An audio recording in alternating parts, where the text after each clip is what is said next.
Hey everybody, so welcome back to another Nurse Practitioner student clinical rotation video.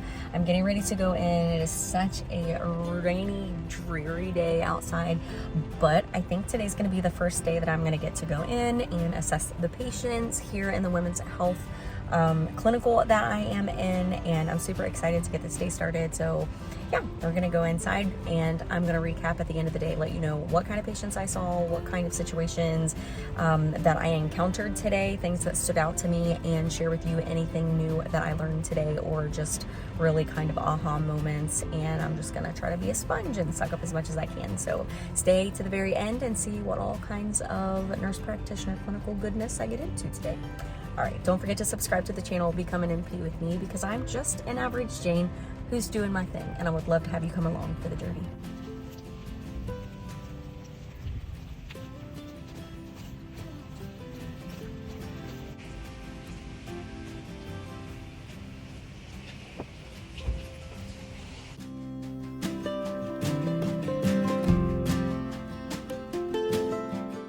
Hey everybody, so welcome back. It is officially the end of my day for my nurse practitioner clinical in the women's health clinical rotation, and it was a phenomenal day.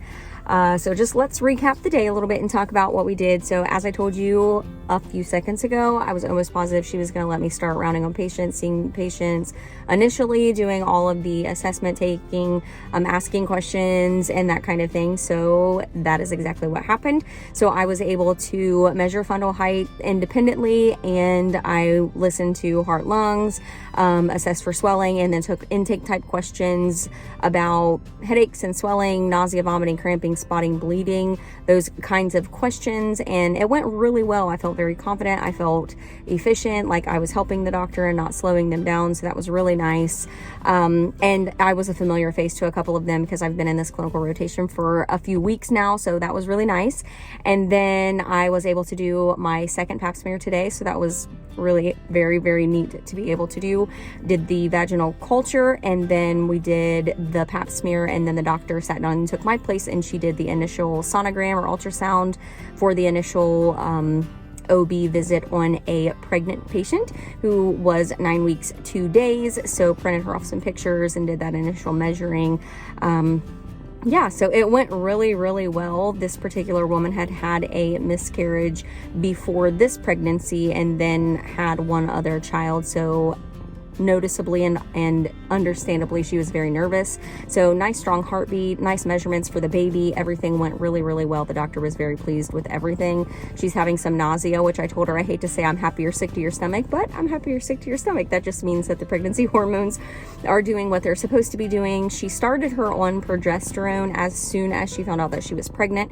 So one thing I wanted to share with you that I learned today in this rotation experience was that until 12 weeks, this particular woman will stay on progesterone. And the reason for that is because the corpus luteum cyst on the ovary is what supplies the progesterone for the first 12 weeks of a woman's pregnancy.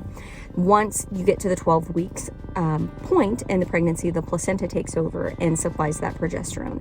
So your body, if it's not producing enough, it needs that supplemental progesterone for the first 12 weeks, which is what she's doing. So the doctor advised her to do that for 12 weeks, and then she'll be able to stop because the placenta will take over and it will definitely supply enough for the baby. Another thing this particular woman experienced in her first pregnancy and delivery was some hypertension. So not preeclampsia or eclampsia, but just some hypertension. And she was questioning the doctor on whether or not she should expect to have that occur again. And so a new practice is out. I say new as in when I was in RN school in 2009. I don't recall this being a thing that they were doing at the time. So now, starting at 12 weeks, for prevention, they go ahead and prescribe an 81 milligram baby aspirin to be taken every night at bedtime.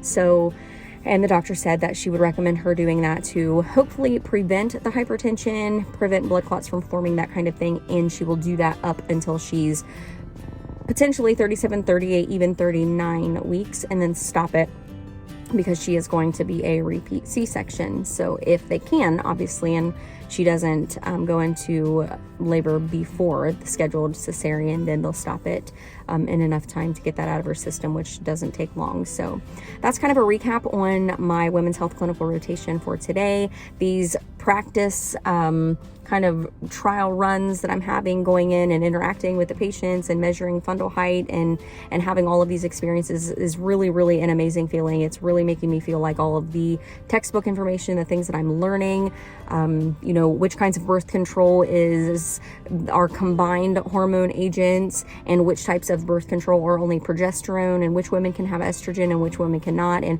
those kinds of things are just so important to know, especially not only to pass boards, but if you're going to work in this field, if this is something that you enjoy. And honestly, it is something that I'm very, very intrigued by and very drawn towards. So we'll see what the future holds. But go ahead and subscribe to the channel if you're not already. And yeah, smash the big like button. It really helps me to know that these kinds of videos are things that you would like to see here on the channel. If there are any other clinical related questions that you have, or any nurse practitioner related questions, student related questions, go ahead and comment those below. I would love to answer those for you. Thank you so much for watching this video. Like I said before, go ahead, subscribe, join the online fam bam, become an MP with me. Just an average Jane doing my thing. I would love for you to come along. And I will see you, my friend, in the next video.